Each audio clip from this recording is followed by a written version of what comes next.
Two taps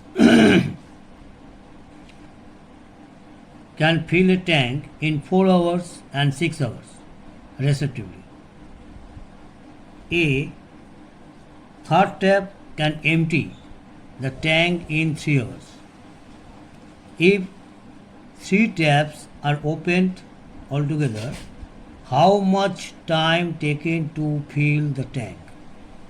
তাহলে এখানে কী বলছে না, দুটো ট্যাঙ্ক, একটা ট্যাঙ্ক, প্রথম ট্যাঙ্কটা 4 ঘন্টায় ট্যাঙ্ক ফুল করে দেয়, সেকেন্ড ট্যাঙ্কটা 6 ঘন্টায় ট্যাঙ্কটা ফুল করে দেয় সেকেন্ড ট্যাপটা, আর থার্ড ট্যাপটা তলায় লাগানো আছে যেটা খুলে দিলে 3 ঘন্টায় ট্যাঙ্কটা পুরো ফাঁকা হয়ে যায়। ঠিক আছে, তা ট্যাপগুলোর ডায়ামিটার বিভিন্ন রকম, তার জন্য এই ঘটনাটা ঘটছে। ইফ 3 ট্যাপস ওপেন, মানে একসঙ্গে 3টে ট্যাপে যদি খুলে দিই তাহলে ট্যাঙ্কটা কতক্ষণে ভরবে। তাহলে এই অঙ্কটা আমরা শর্টকাটে কীভাবে করবো, শর্টকাট করবো যে the required time to fill the tank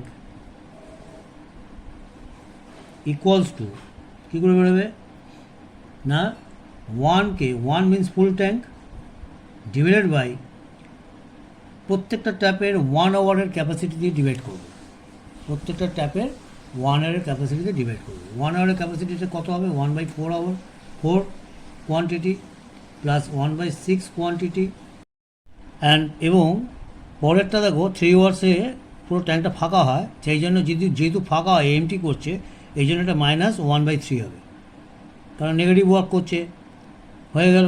এবার বাই ক্যালকুলেশন আমরা কী পাবো, বাই ক্যালকুলেশন আমরা পাচ্ছি ওপরে 1 এটা পাবো হচ্ছে 72, মানে 18 প্লাস এলসিএম হবে 72, 18 প্লাস 12 - 24, 12 - 24